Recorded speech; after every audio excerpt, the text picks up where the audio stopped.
CPC 3 RAB 14 Tangail ক্যাম্পের একটি আভিযানিক দল তথ্য প্রযুক্তি এবং গোপন সংবাদের ভিত্তিতে জানতে পারে একজন মাদক কারবারি টাঙ্গাইল সদর এলাকা হতে সিএনজি যোগে মাদকদ্রব্য ইয়াবা নিয়ে টাঙ্গাইল নাগরপুরের উদ্দেশ্যে রওনা দিয়েছে। উক্ত সংবাদের ভিত্তিতে আভিযানিক দলটি 30 অক্টোবর 2025 তারিখ সকাল আনুমানিক 09:00 ঘটিকায় টাঙ্গাইল জেলার দেলদুয়ার থানাধীন দেলদুয়ার টাঙ্গাইল রোডস্থ মোহাম্মদপুর পূর্বপাড়া জামে মসজিদের সামনে পাকা রাস্তার উপরে তল্লাশি চৌকি স্থাপন করে যানবাহন তল্লাশি করাকালে সিগন্যাল দিয়ে একটি সিএনজিকে থামায়। এরপরে সিএনজিকে তল্লাশিকালে মর্জিনা বেগম, বয়স 38, সাং বাহাকদিয়া, থানা কাপাসিয়া, জেলা গাজীপুরকে 3950 পিস অবৈধ মাদকদ্রব্য ইয়াবা ট্যাবলেট, একটি স্মার্টফোন, মাদক ক্রয় বিক্রয়ের জন্য নগদ 2000 টাকা এবং একটি সবুজ কালারের ট্রলি ব্যাগ সহ গ্রেপ্তার করতে সক্ষম হয়। উদ্ধারকৃত অবৈধ মাদকদ্রব্যের বাজার মূল্য 11,86,500 টাকা। উক্ত আভিযানিক দলটি গত 29 অক্টোবর আনুমানিক রাত 11:30 ঘটিকায় কুষ্টিয়ার দৌলতপুরের ডাকাতি মামলার আসামি মোহাম্মদ সামাদ মণ্ডলকে টাঙ্গাইল জেলার মির্জাপুর থেকে গ্রেপ্তার করে। মামলার এজাহার সূত্রে জানা যায়, বাদী মোহাম্মদ মোক্তার হোসেন, বয়স 48, কৃষিকাজ করে জীবিকা নির্বাহ করে থাকেন। ঘটনার দিন 25 সেপ্টেম্বর 2025 খ্রিস্টাব্দ আনুমানিক রাত 10 ঘটিকার সময় বাদী ও তার পরিবারের লোকজন রাতের খাবার শেষ করে নিজ নিজ শয়নকক্ষে ঘুমিয়ে পড়ে।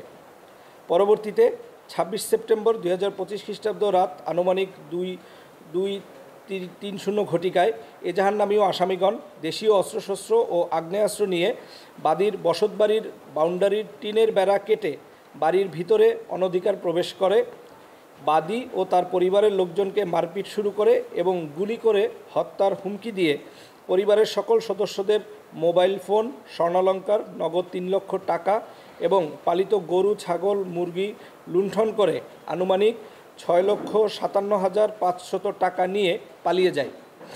উক্ত ঘটনায় মোহাম্মদ মোক্তার হোসেন, পিতা মৃত রেজাউল হক, সাং বাগোয়ান টেনশন বাজার, থানা দৌলতপুর, জেলা কুষ্টিয়া, বাদী হয়ে কুষ্টিয়া জেলার দৌলতপুর থানায় একটি ডাকাতি মামলা দায়ের করেন, যার মামলা নম্বর 32, তারিখ 27 সেপ্টেম্বর 2025 খ্রিস্টাব্দ, ধারা 395, 397, পেনাল কোড 1860।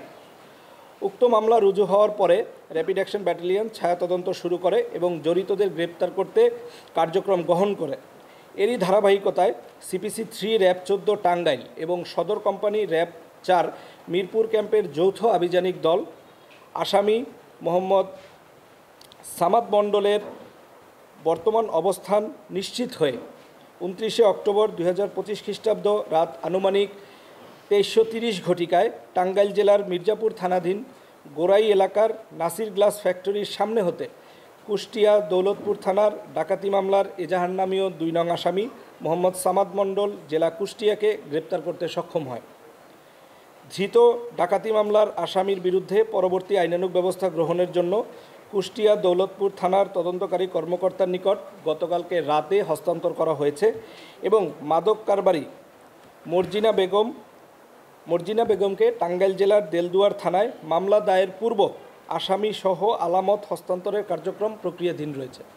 আমাদের নারী সদস্য কর্তৃক তার দেহ তল্লাশি করে ইয়াবা উদ্ধার করা হয়। তার শরীরেই সে ইয়াবাগুলো বহন করেছিল।